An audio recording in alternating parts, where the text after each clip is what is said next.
سب کے علم میں ہے کہ جامعہ بلوچستان کے داخلہ ٹیسٹ پیٹرن میں رواں سال راتوں رات بغیر کسی پیشی اطلاعی اور صلاح و مشورے کے نااہل وی سی اور ان کے کچھ قریبی لوگوں نے تبدیل کی، جس کی وجہ سے طلباء و طالبات میں تشویش کی لہر دوڑ پڑی۔ جامعہ ڈپارٹمنٹس میں نشستوں کی تعداد میں کمی، جامعہ میں خود ساختہ مالی بحران، مختلف معاملات پر طلباء تنظیموں کی تحفظات تھے۔ طلباء تنظیموں نے اس حوالے سے وی سی سمیت متعلقہ افراد کو طلباء و طالبات کے تحفظات سے آگاہ کیے اور انٹری ٹیسٹ کے پرانے پیٹرن کو بحال کرنے کا مطالبہ کیا، لیکن بدقسمتی سے طلباء کے ساتھ وائس چانسلر صاحب کا رویہ کسی استاد کے بجائے ایک متکبر عنان بادشاہ کی طرح رہا اور انہوں نے طلباء کی ایک ناسنی اور اپنی منمانی کرنے پر بضد رہے۔ معزز صافی حضرات، جامعہ انتظامیہ کی مسلسل اٹدرمی اور غیر سنجیدہ رویہ کو دیکھتے ہوئے طلباء تنظیموں نے پرہم مظاہرے شروع کیے۔ 1 اکتوبر کو جس دن انٹری ٹیسٹ ہونے تھے، اس دن بھی طلباء تنظیموں کا ایک پرامن احتجاجی شیڈول تھا۔ شیڈول کے مطابق طلباء مقررہ جگہ پر احتجاج کرنے پہنچے تو بجائے طلباء تنظیموں کے نمائندوں سے مذاکرات کرنے کے وائس چانسلر کے ایما پر طلباء پر لاٹھی چارج ہوا اور متعدد طلباء رہنماؤں کو گرفتار کیا گیا، لیکن طلباء پیچھے نہیں ہٹے بلکہ پہلے سے زیادہ منظم انداز میں احتجاج جاری رکھے اور اسے وسعت بھی دی، جس کے بعد جامعہ انتظامیہ نے طلباء رہنماؤں کو مذاکرات کے لیے بلایا۔ معزز صافی حضرات، ایک جانب تو ہمیں مذاکرات کے لیے بلایا گیا، لیکن اسی دوران جب مذاکرات جاری تھے ایک دفعہ پھر وائس چانسلر نے دروغگوئی سے کام لیتے ہوئے ہمارے ساتھیوں پر تشدد کرنے کا حکم دیا،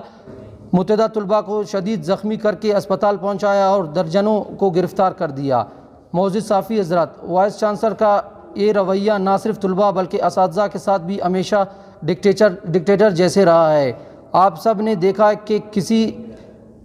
تنخواہوں کی عدم ادائیگی کے خلاف سراپا احتجاج، معزز اساتذہ کرام، اسی طرح تشدد ہوئے۔ وائس چانسلر صاحب ایک طرف اساتذہ اور ملازمین کو مہینوں تنخواہوں سے محروم رکھنے کے مالی بحران کا رونا رو رہی ہے، تو وہاں جامعہ میں درجنوں منظر نظر ریٹائرڈ افسران کو کنٹریکٹ پر لگا کر ماہانہ کروڑوں روپے فراہم کر رہی ہے۔ وی سی صاحب ایک غنڈہ فورس پال کر جامعہ کو چوانی طرز پہ چلا رہی ہے۔ گزشتہ دنوں ان کی ایک ویڈیو بھی وائرل ہوئی جس میں وہ اپنے غنڈہ فورسز کو طلباء اور محترم اساتذہ کرام پر حملہ آور ہونے کی ٹریننگ دے رہے تھے۔ معزز صافی حضرات، طلباء تنظیموں کی مسلسل جدوجہد اور احتجاج کے بدولت وائس چانسلر نے بالآخر طلباء سے مذاکرات کرنے کے لیے جامعہ کے ڈینز پر مشتمل ایک کمیٹی بنائی جس کے ساتھ طلباء تنظیموں کے مذاکرات ہوئے۔ ہمارا طلباء تنظیموں کا پہلا مطالبہ تھا کہ جامعہ کو دیوالا بنانے اور نیتے طلباء پر تشدد میں ملوث وائس چانسلر،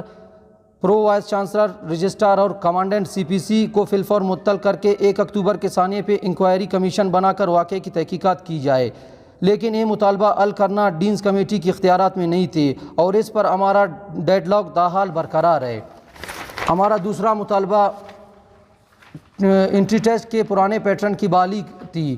جو منظور ہوا اور اب سے جتنے بھی نان پروفیشنل ڈپارٹمنٹس ہیں ان کی ٹیسٹ ڈپارٹمنٹ ہی لے گی، صرف پروفیشنل ڈپارٹمنٹس کے ٹیسٹ UTS کے ذریعے لیے جائیں گے۔